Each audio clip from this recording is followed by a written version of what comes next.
noches, bienvenidos. Esto es Verdad Consecuencia, en un programa con la política lanzada a la calle en pleno febrero. No hay más vueltas, no hay más indirectas, los candidatos están en la cancha. Hoy es el día en que se lanzó Horacio Rodríguez Larreta, lo hizo con un video y entrevista, conferencia de prensa, de todo un poco, pero la realidad es que están todos ya lanzados hablando de la campaña, este es año electoral. Lo venimos diciendo, hay una desconexión de lo que pasa en la calle con lo que está pasando en la política, pero arrancó la campaña. Arrancó la campaña, está entrando Rodrigo de Loredo, diputado nacional, para hablar también de estos temas. Y está sentada con nosotros Ana Iparraguirre. Ella es politóloga y además es presidenta de una consultora. Pero es muy importante hoy hablar con Ana, ¿por qué? Porque Ana nos estudia a todos nosotros. ¿Qué significa esto? Hace esos famosos focus group donde logra representar mucho más nuestro pensamiento que los números de las encuestas, donde muchas veces nos dice cosas sobre lo que los argentinos pensamos y sentimos y pedimos y necesitamos. Y hay un montón de preguntas. Tiene como el termómetro más caliente, Claro. esa cosa así de qué está pasando y no es por suposición, no es a mí me parece, es lo que surge de las mediciones, que no son encuestas propiamente dichas, sino que es este focus group que vos decías, Lu, también. Una de las preguntas que nos hacíamos hoy temprano es ¿qué nos estamos perdiendo? Porque Horacio Rodríguez Larreta vuelve a convocar al final de la grieta, ¿no? Cuando uno piensa que la gente está en los extremos. No estamos locas, ahí lo que están viendo en la pantalla. ¿Ese lado oscuro es algo? Es el cumpleaños de Mirta Legrand, todos ustedes saben, cumple 96 años, la reina de la televisión. Le mandamos un beso gigante, hoy hablé con ella. Un beso enorme, un feliz cumpleaños. Pero es también un hecho político, porque en cualquier momento tiene que estar entrando a ese lugar Horacio Rodríguez Larreta. Y no va a entrar solo. ¿Por qué importa, digamos, en esa mesa de 45 personas, en mesas largas de 45 y era el grupo selecto, digamos, era como la reducida. Claro. Esa es la mesa de Mirta Legrand y en esa mesa hay invitados de la política y no son tantos como se creía. Una era Elisa Carrió, que estaba en Uruguay, y otro es Horacio Rodríguez Larreta, que va a ir con Milagros Maylin, que es su nueva mujer, que tiene una trascendencia, y la nombramos porque tiene una trascendencia política y es parte de un eslabón también, más allá de ser su pareja, dentro de la estrategia política de Larreta. Sin lugar a dudas. Hace un rato acá en TN, Diego Saigman le preguntaba sobre qué rol imaginaba como primera dama para Milagros Maylin. Ahí Larreta dio una respuesta, digamos, como dio a entender, no lo dijo claramente, que la imagina como con un rol político, ¿no? Con un lugar más de militancia o de trabajo político en su expertise, que es la cuestión más social, pero teniendo un rol más preponderante también dentro de lo que es el ejercicio de la política. Y sabemos además que ella va a formar parte de la campaña, que va a caminar con Larreta durante la campaña electoral. Por eso la imagen que vas a ver ahora en un ratito en vivo acá, que vamos a ver si hablamos con ellos, tiene que ver con la política también. Es el cumpleaños de Mirta, es un tema que nos involucra a todos los argentinos un Está poco. Jorge Lanata también. Está Jorge Lanata, entró con Elba Marcovecchio hace un ratito. Probablemente también podamos hablar con ellos, pero en principio vamos a ver qué pasa con este ingreso y hasta qué punto esta pareja candidata, vamos a decirlo de alguna manera, se muestra esta noche y qué va a decir. Pero arrancamos diciéndote esto de el dato del video de hoy, el spot de lanzamiento de Larreta, tiene un dato político adentro y es una apuesta muy fuerte a algo impensado. Que es el final de la grieta, que es algo impensado en este momento de clima. Ana, vos ayúdanos, buenas noches, pero la verdad es que muchos decíamos, che, ¿qué nos estamos perdiendo? ¿Qué no vimos que Larreta en un momento donde parece que lo único que rinden son los extremos? Estoy pensando en Milei, sin decirlo, ¿no? O en Patricia Bullrich, inclusive dentro de la interna del PRO. Larreta habla de el diálogo, de cerrar la grieta, de construir una Argentina a largo plazo. Está de Loredo acá, que ya llegó, buenas noches. ¿Qué haces, Maru? ¿Qué hace Luciana? ¿Cómo estás? ¿Lo podríamos decir que es un halcón usted, o no? Dentro de Juntos por el Cóndor, Cambio está en Córdoba, un ¿Cómo cóndor. es? Cóndor, bueno, está bien. Águila, qué sé yo, no sé, un ave. ¿Le gustó el lanzamiento de Larreta? Iba a decir ave rapiña, amor. Sí, no. Me parece, Ponete. paradójicamente me parece audaz plantearse ese desafío que es un poco nadar contra la corriente, incluso en el mundo, ¿no? Porque las grietas exceden nuestra realidad democrática, es un fenómeno que tiene que ver con nuevas autocracias en todo el planeta. Bueno, tengo mis peros, digamos, pero por lo pronto me parece audaz. Los radicales siempre creemos que la política es consenso. Para el kirchnerismo la política es conflicto. Nosotros creemos que los conflictos están instos en la sociedad y la política tiene que ir a armonizarlos. Dos observaciones no menores, digamos. Es un tanto ingenuo pensar que uno va a poder acordar con sectores como el populismo que necesariamente tienen que construir un antipueblo. Pasa Esto que ya está Larreta escrito, está pensado. que Larreta aclaró que con el kirchnerismo no. Bueno, y hay otro Con el punto no Ahí es menor. raro también, no sé Con cómo el cierra. peronismo sí, con el kirchnerismo no. ¿Eso es posible? No sé si estoy tan de acuerdo porque yo tengo la idea de que casi te diría que la casta es el peronismo.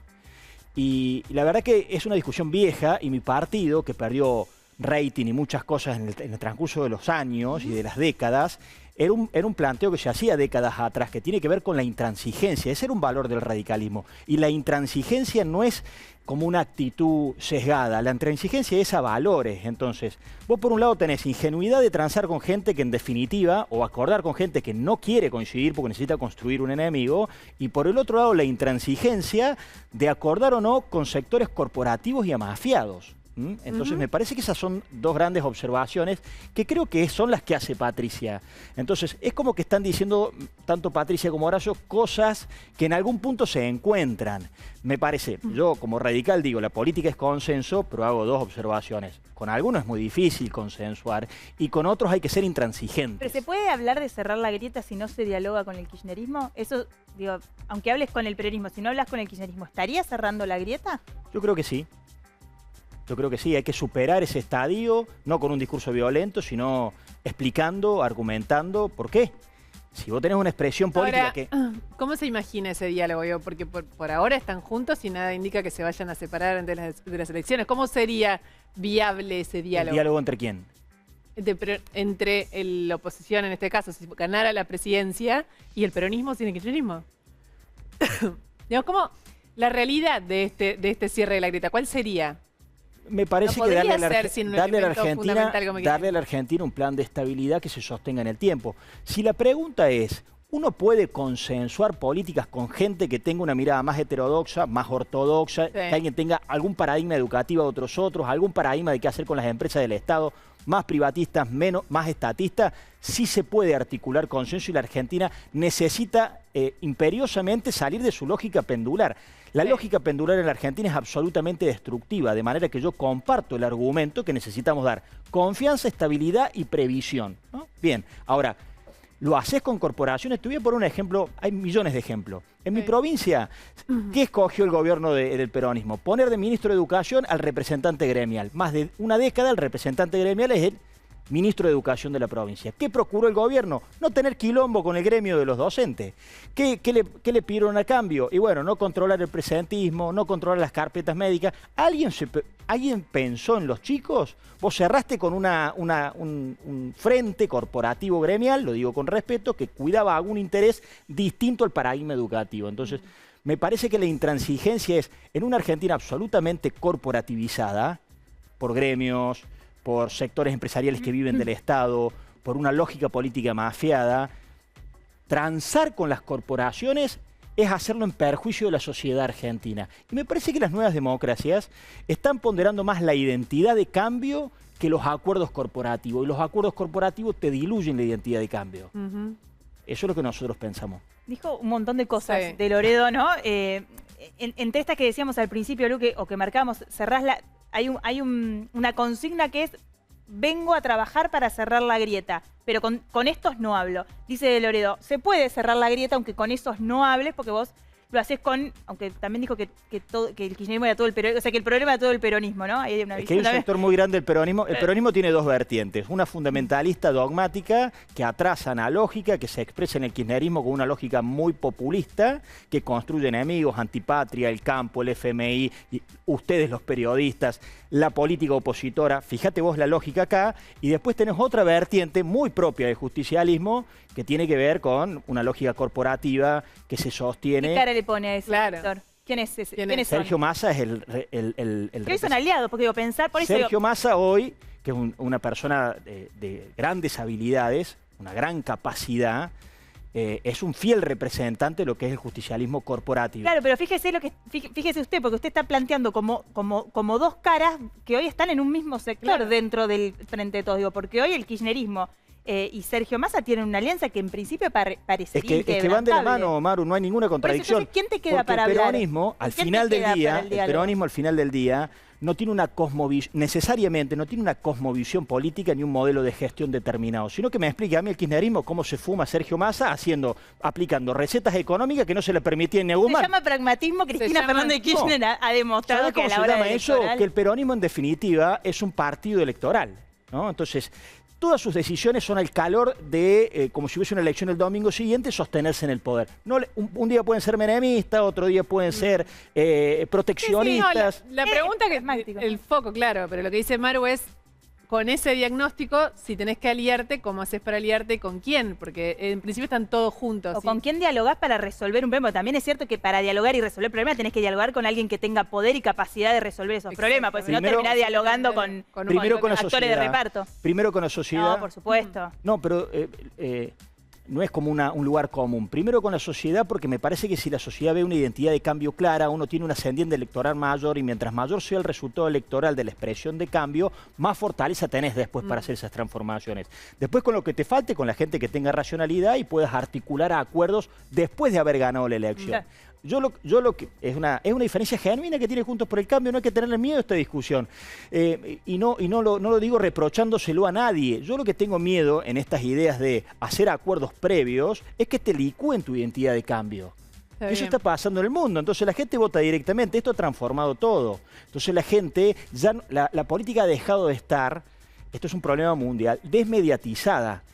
Todo el sistema democrático se sustenta en la idea que yo como diputado represento X cantidad de cordobeses. Y la verdad es que los cordobeses me votaron una vez y todos los días me piden que valide esa representación. Entonces, hoy esto que está pasando en el mundo entero necesita de políticos que sean validados por el voto directo de la gente. Sí. Para mí hay que cuidar ante todo una identidad de cambio y por eso brego halcón, cóndor, lechuza, me dicen en Córdoba por el tamaño de mi ojo.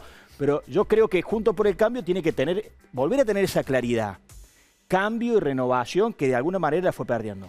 A ver, sumamos a Ana. Buenas noches, Ana. Sí, no, yo te diría que lo primero es que una gran mayoría de los argentinos sí quiere que se termine esto de la grieta. El gran problema es que esa mayoría que no quiere la grieta no tiene coincidencias en qué es lo que sí quiere. Entonces, ¿son una mayoría? Sí, son una mayoría, pero es muy difícil articular esa mayoría, porque es una mayoría de personas que no quieren la grieta, pero no coinciden qué es lo que sí quieren. Ahora, lo que coincido con lo que decía Rodrigo es la importancia de tener una identidad.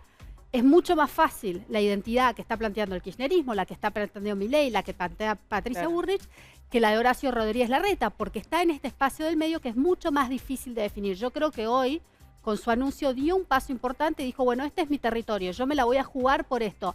Quizás es lo que la gente pide y lo que la gente quiere, quizás no, pero está jugándose más por una identidad más clara, que es decir, bueno, yo voy a ser el candidato anti-grieta, yo no puedo no ser carismático, como lo dice en el video. Perdón, tenemos ese pedacito cortado del spot de hoy donde habla justamente de los líderes carismáticos, Rocío Rodríguez. Escuchalo porque tengo una pregunta que a todos nos debe haber venido lo mismo a la cabeza, míralo. Los únicos que se benefician con la grieta son los que la abrieron, los que se aprovechan de ella. Los que la usen son unos estafadores. O terminamos con la grieta, o la grieta termina con la Argentina. La presidencia tiene que ser el principio del camino de la gran transformación.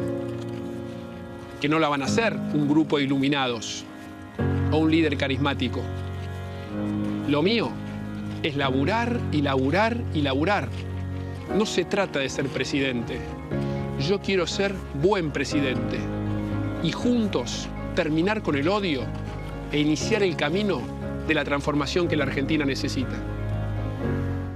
Ahí está este spot, hay una historia detrás de este spot que le va a contar Maru en un rato que tiene un montón de información. Pero a todos, automáticamente, cuando habló de los líderes carismáticos, nos remitió a dicen que soy aburrido.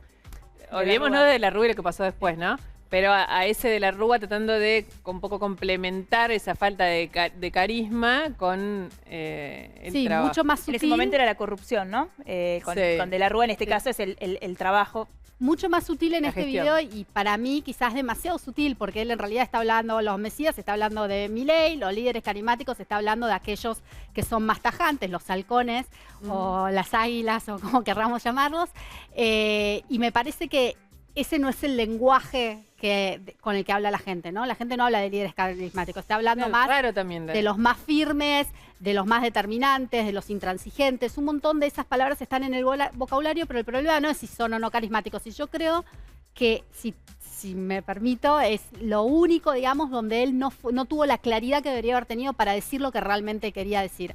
Habiendo dicho eso, me parece que empieza a marcar cuál es la baldosa en la que él va a jugar y va a decir, bueno, unos van a representar la firmeza, la intransigencia, los halcones, y yo voy a representar la persona que quiere cerrar esta brecha y unir a los sectores. Mucho más difícil es su desafío. Cuando vos escuchás a la gente en los famosos focus group, donde se supone que lo que se logra ahí es que haya honestidad, ¿no? Que digan la verdad, una encuesta, ¿no? ¿A quién vas a votar? Bueno, qué sé yo, decide a quién va a votar hoy, mañana decís a otro. Ahí es mucho más profunda la conversación y la escucha.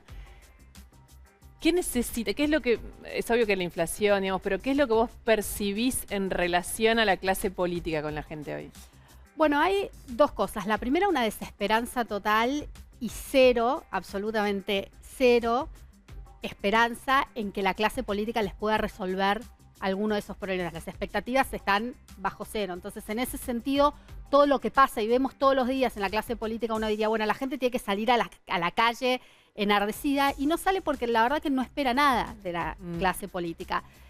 Y por otro lado empezamos a ver un enojo y una frustración con la política y querer marcar las canchas y devolverle algo, por las buenas o por las malas, de lo que mucha gente percibe que la clase política le ha hecho y le ha generado durante muchos años. Entonces están en esta ambivalencia de haber tirado la toalla, no querer saber nada, y por otro lado, bueno, si me das la oportunidad, voy a tratar de devolverte un poco. Por supuesto que eso no se aplica a todos los sectores. Hay sectores que están más movilizados, que apoyan algunos de los partidos, pero los famosos indecisos, la famosa gente que está en el medio, que no ya está.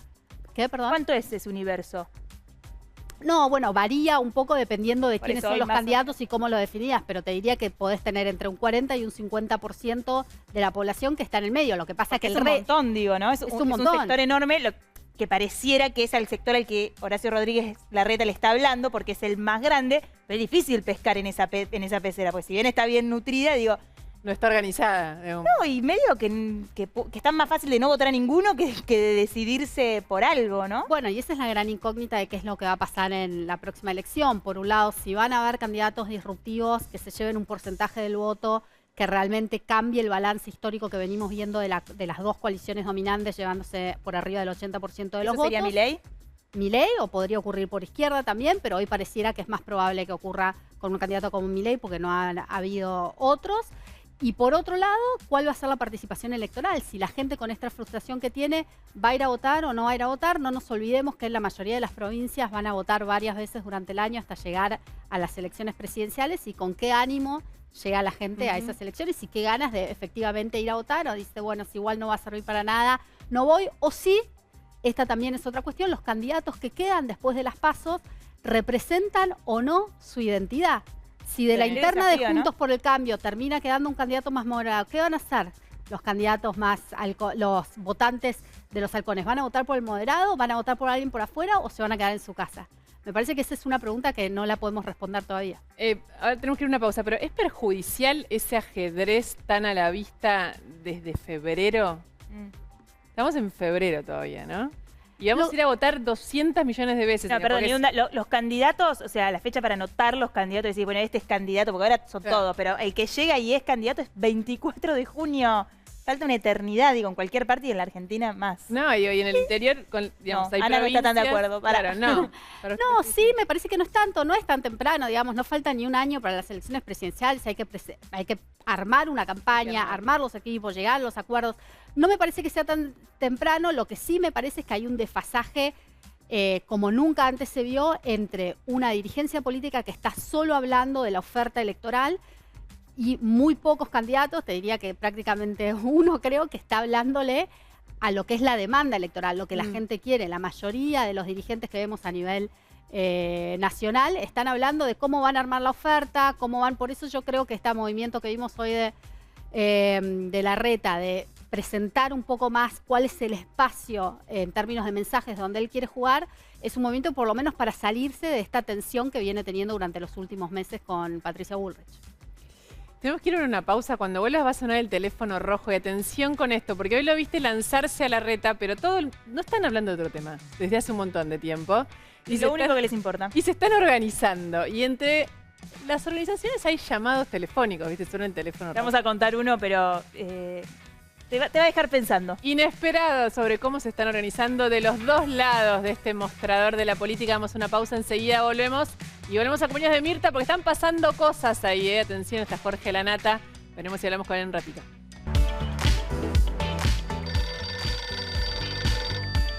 Ahí está, te lo habíamos prometido. Estamos de vuelta. Atendé, Gemma, porque te van a cortar y te vas a quedar sin enterarte qué pasó con el teléfono rojo. ¿Quién llamó a quién? Esta historia la cuento yo, pero ¿quién llamó primero? ¿El jefe de gabinete nuevo de Alberto Fernández a Cristina o Cristina No, el jefe de venía a gabinete. verme? No, el jefe de gabinete llamó. Llamó para avisar. Ok.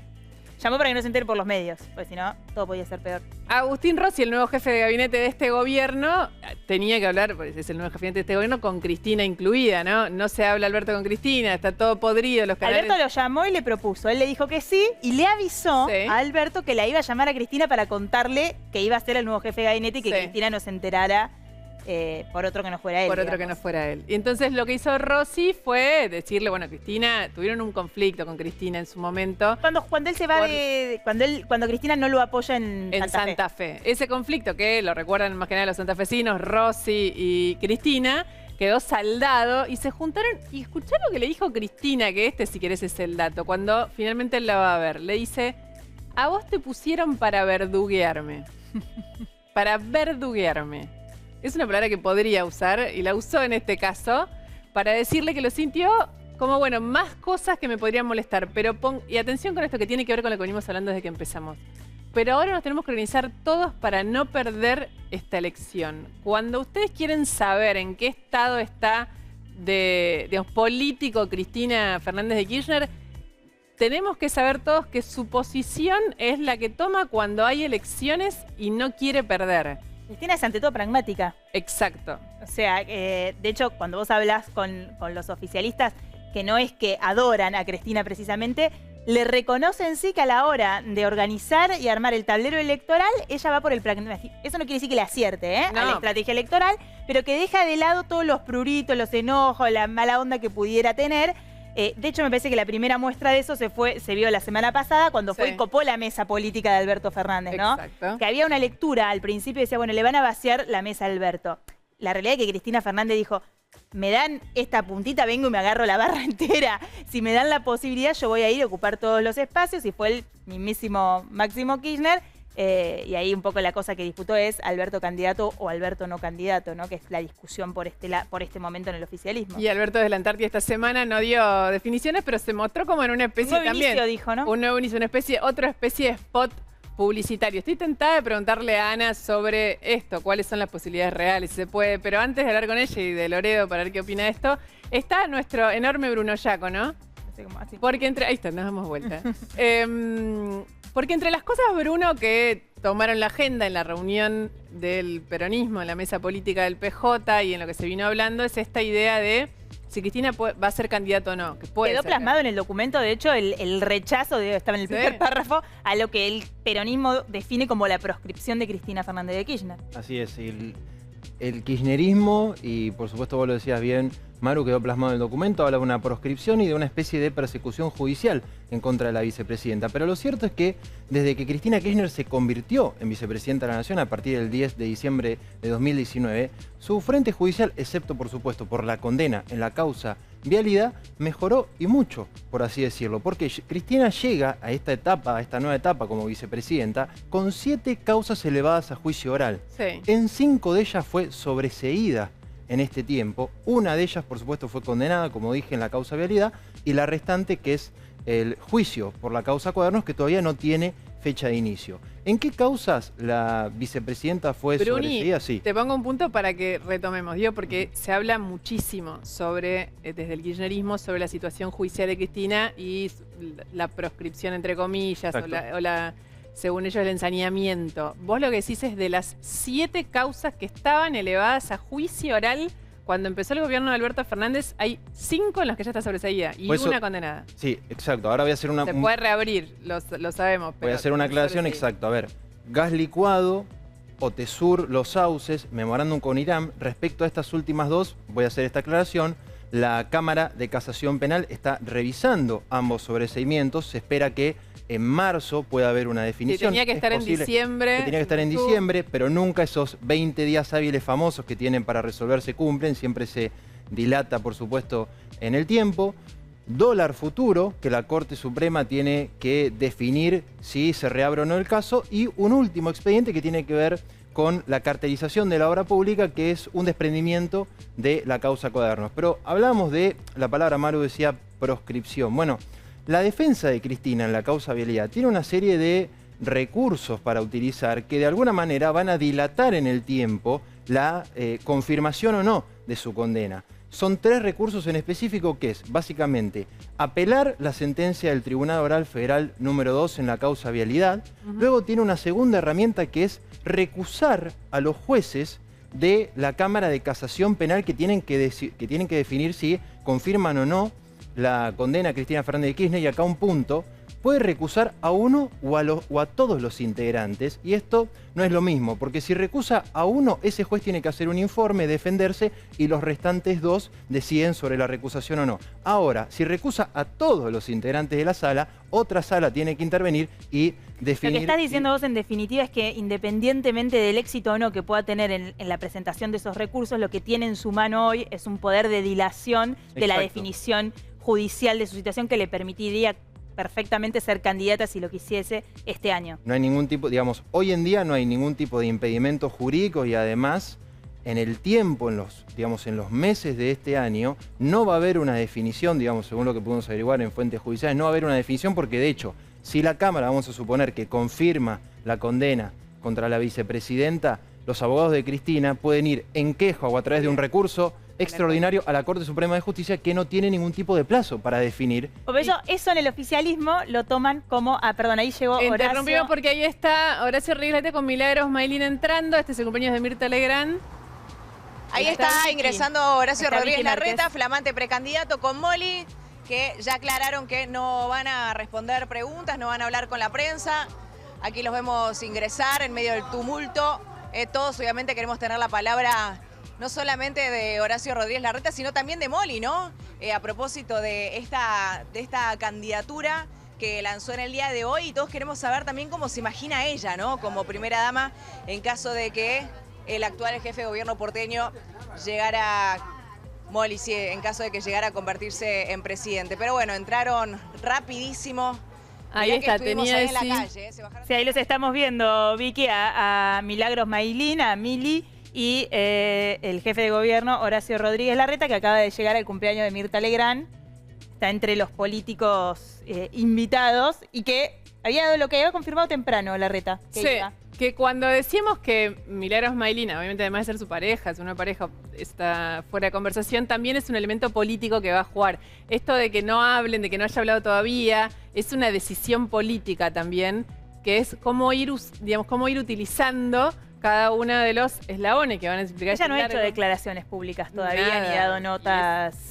Claro, y es una persona, porque qué sé yo, Juliana Aguada no tenía ningún interés en lo público cuando fue. O no venía del trabajo en la política, digamos. Milagros Maylin era funcionaria del gobierno de la ciudad y fue funcionaria con María Eugenia Vidal. Y tiene muchísimo trabajo político, lo ejerce, lo hace, y tiene tiene características que todavía no se mostraron.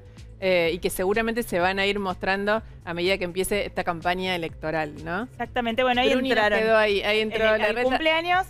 Y estábamos hablando de la proscripción de Cristina, que yo te iba a responder, Bruno, porque cuando uno hace esos planteos, vos estabas marcando como que la Corte no tiene plazos, y eso en el oficialismo, para resolver la situación de Cristina en este caso, eso es lo que el oficialismo dice, bueno, justamente, como no tiene plazos, de repente... Ustedes saben que tiene una cruzada el kirchnerismo contra la Corte Suprema que viene de hace un tiempo. Como no tiene plazos, puede hacerlo demasiado rápido y proscribir a Cristina. Esa es como, digamos, la vuelta que le encuentra para decir que está proscripta cuando no está proscripta.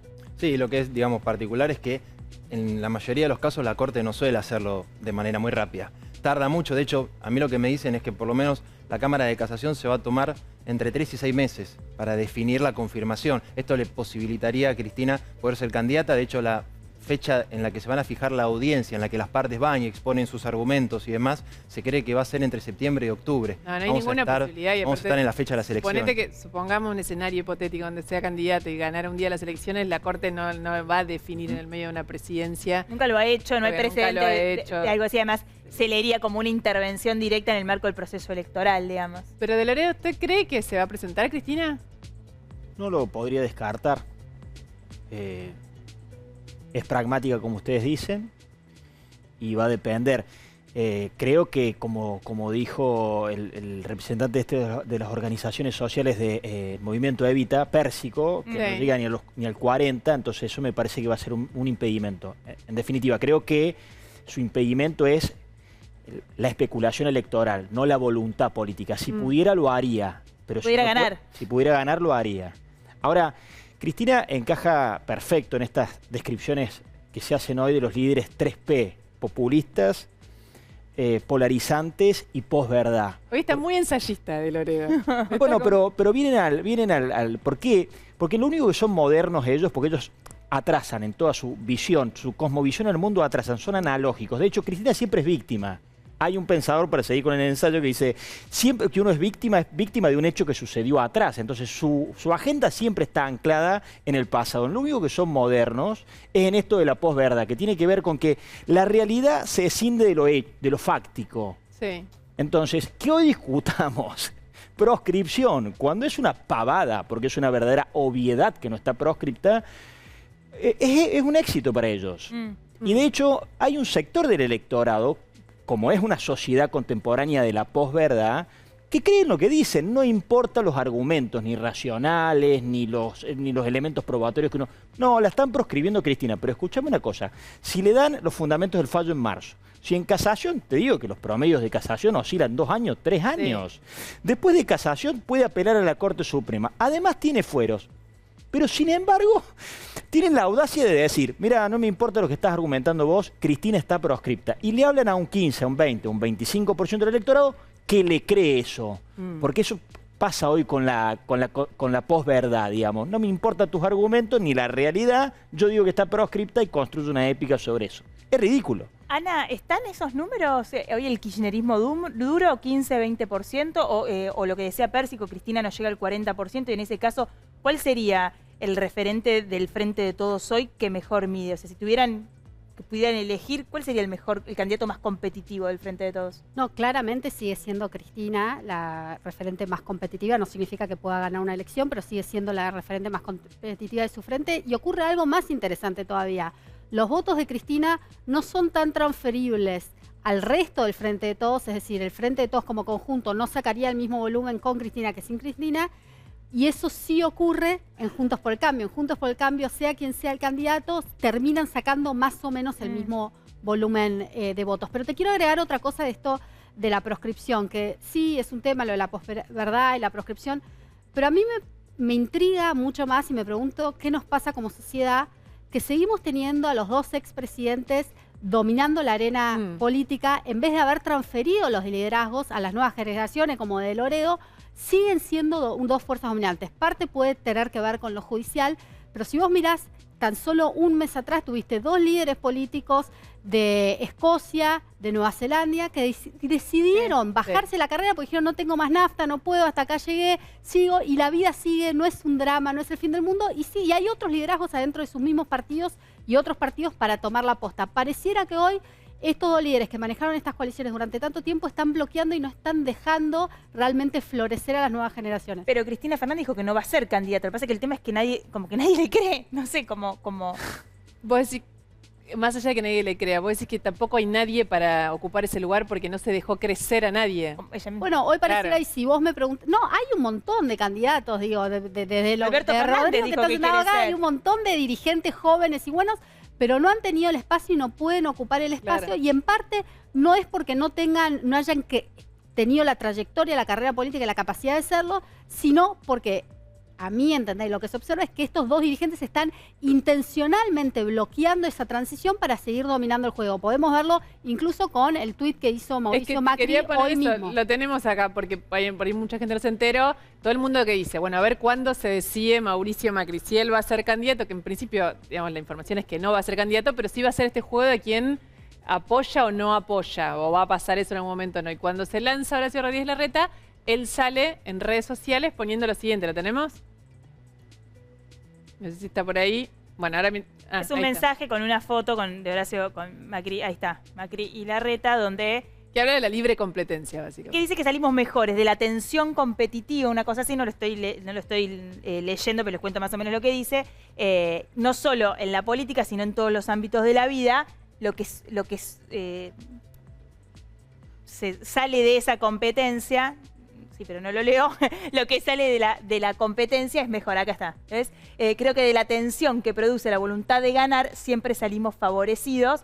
Y pone todos los ejemplos en los que sucede esto. Los dirigentes del PRO se presentan ahora dispuestos a competir de forma transparente para que sean los votantes quienes decidan quién será su representante. Como fundador del espacio me siento orgulloso de esta energía. ¿Esto qué significa? Alentando la competencia. Parte, ¿no? Me parece, como fundadora del espacio...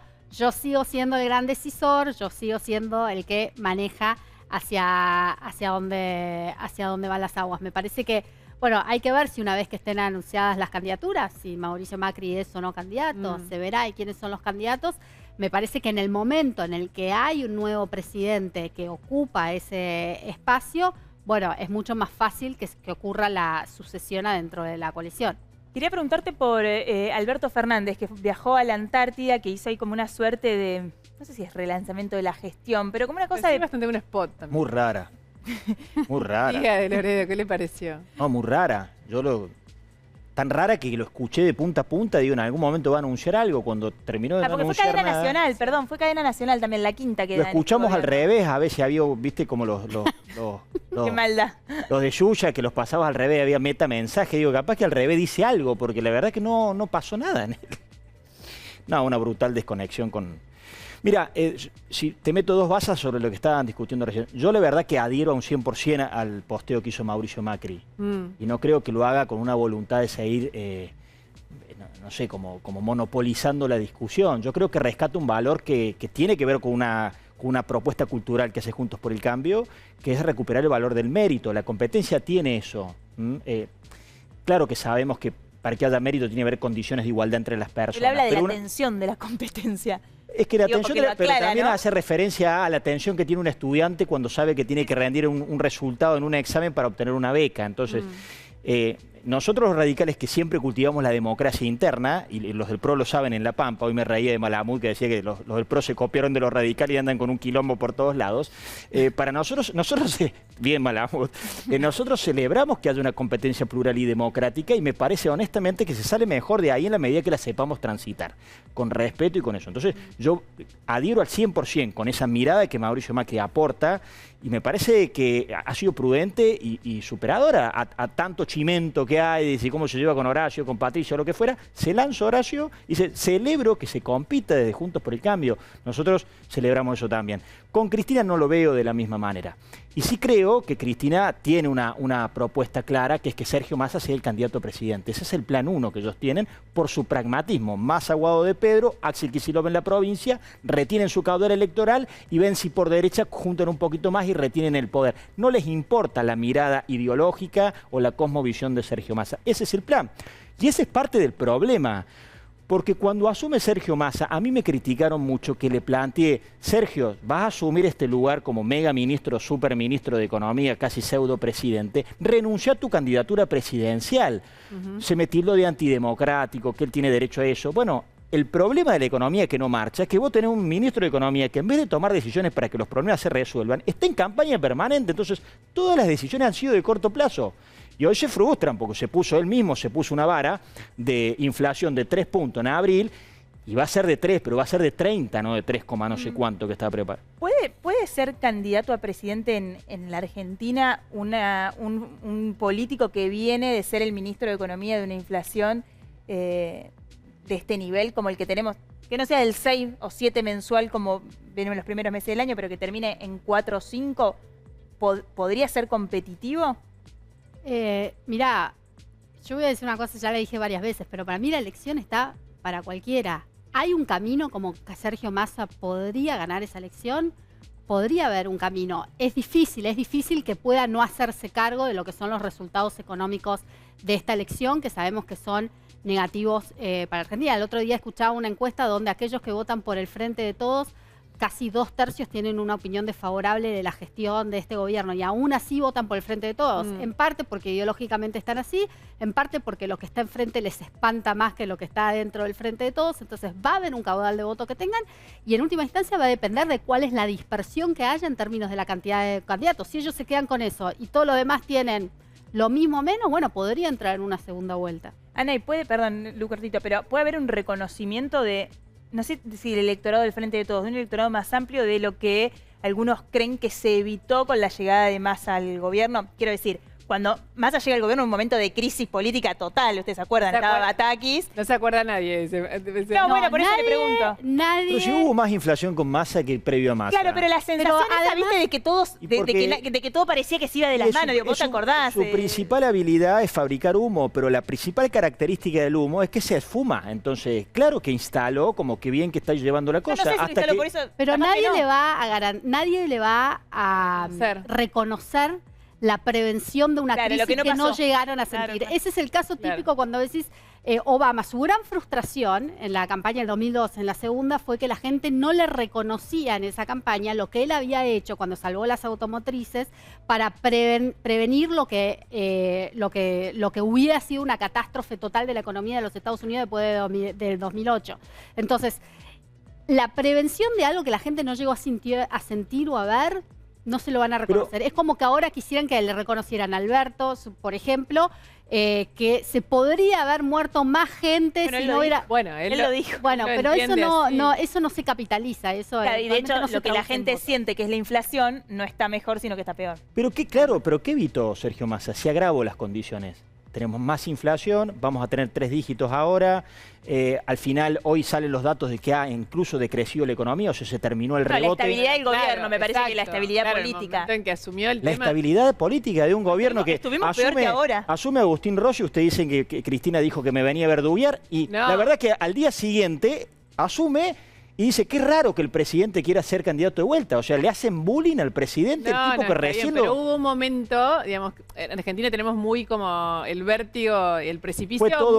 Fue autogestado Usted todo. Dice que es trágico que hubiera seguido Guzmán y era lo mismo que si se venía Massa. Sí, no sé si mejor, mirá lo que te digo. Ha sido todo. ¿Lo rescata Guzmán?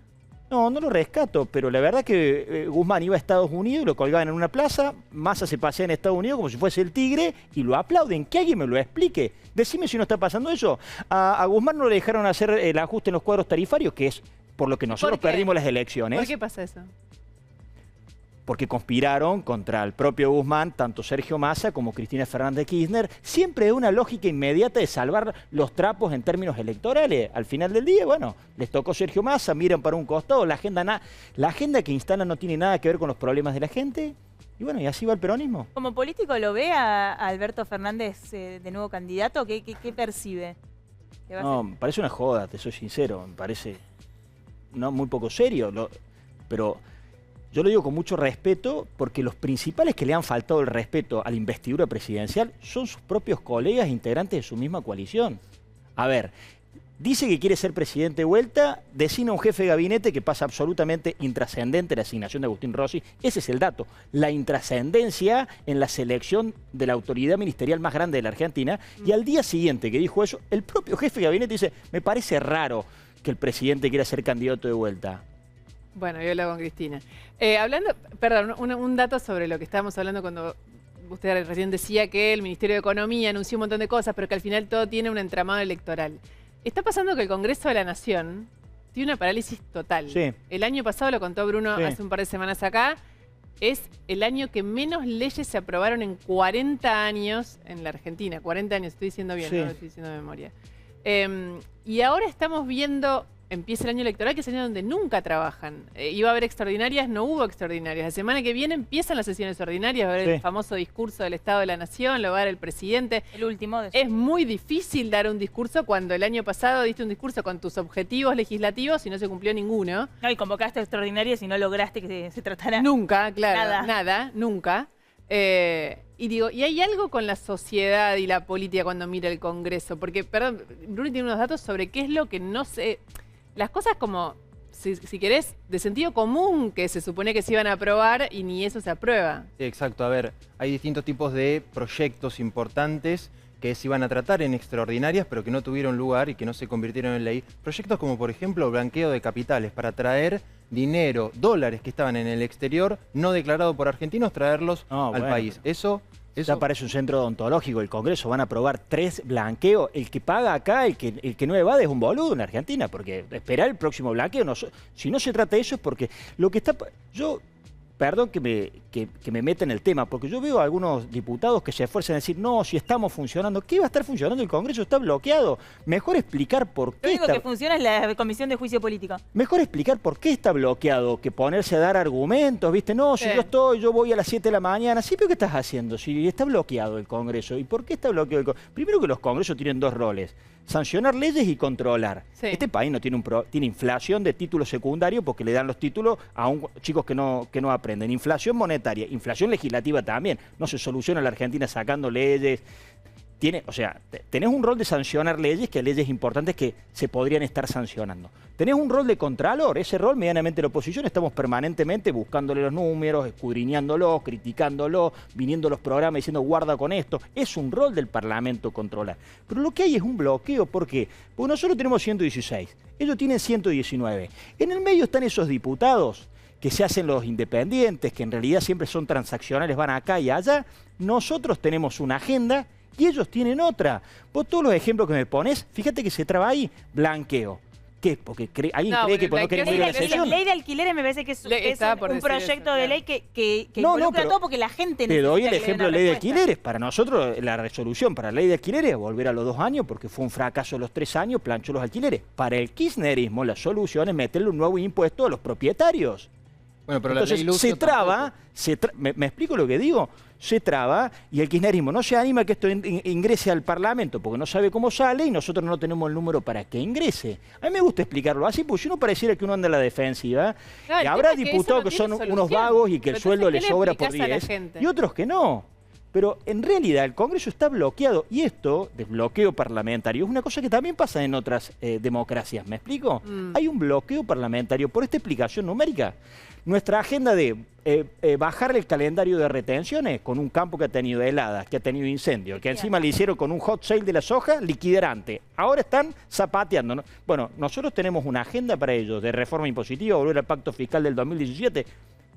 Yo les pido disculpas, no lo podemos aprobar nosotros si no tenemos número. No hay que vender falsas expectativas. Están gobernando ellos. Si de casualidad se quedan durmiendo y conseguimos un número más, se traba en el Senado. Si se duermen en el Senado y sale, lo vete el presidente. Está gobernando el país. Una esquema. Ya está, este año el Congreso va a estar totalmente bloqueado. Este año está perdido, pero si están perdidos los primeros 3 años. Vamos a perder 4 años los argentinos. Tenemos que hacer una pausa cortita, pero enseguida venimos. Va a jugar a Verdad Consecuencia de Loredo. ¿Se acuerdan? ¿Jugado o no jugado? Sí, es un peligro ese Verdad Consecuencia. Bueno, prepárese porque tenemos Verdad Consecuencia también y mucho más de Ana. Enseguida venimos. Estamos de vuelta, nos quedan 2 minutos, tenemos que jugar al Verdad Consecuencia con De Loredo. Pero antes, es como una previa al Verdad Consecuencia esta pregunta. Sí, porque la semana pasada pasó por aquí. Son muy malas con el Verdad Consecuencia ese. No. Es peor Hoy que la grieta. tanto. ¿No? Hoy está un poquito... Bueno, pero para que vaya así como calentando motores. Sí. De Loredo, la semana pasada estuvo Milei, sí.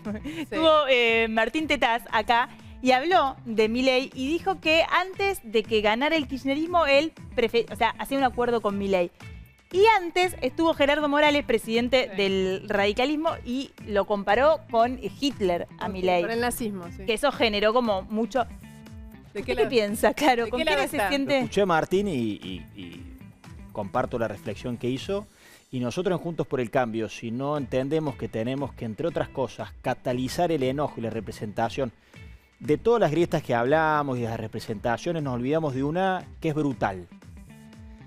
La franja etaria de más de 30 años dialoga poco y tiene que ver muy poco con lo que ve la franja etaria de menos de 30 años, 16 años. Entonces, se la subestima de la política, se cree que están paviando en las redes sociales y no se termina de entender que en las redes sociales se conforma una nueva ciudadanía que tiene características propias. Entonces, me parece que yo abogo porque Juntos por el Cambio sepa representar mejor que otras expresiones esa frustración que mencionaban ustedes para con toda la política, que se deposite en Milei de muchos sectores jóvenes y que nosotros tengamos ese diálogo, esa empatía con los jóvenes que nos represente a nosotros. Bueno, tenemos nada, pues está Franco esperándonos. La pregunta por la verdad, tiene que elegir que Massa resuelva el problema de la inflación y gane las elecciones o heredar una inflación del 100% pero ganando Juntos por el Cambio. Esa es la pregunta por la verdad. O la consecuencia, se pone de pie y entona con esa voz que tiene la marcha peronista.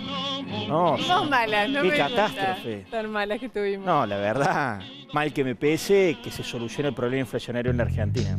Muy honesto, muy bien. Muchas gracias, De Loredo. Muchísimas gracias, Loredo. Ustedes. Ana, muchísimas gracias. No sé si tenemos un segundo para cierre de Ana, alguna línea del año electoral. No, creo que esta irrelevancia de la que hablábamos y de la que hablaba Rodrigo me parece que se excede a lo que pasó hoy en el Senado, ¿no? Nadie esperaba, digamos, que el Senado ocurra nada en este año y me parece que eso va a pasar con bastante irrelevancia también. Muchas gracias. Gracias, Ana. Gracias, Loredo. Gracias a ustedes. Terminamos. Esto ha sido Verdad Consecuencia. Jueves que viene nos volvemos a encontrar acá. Chau, que descansen, que estén bien.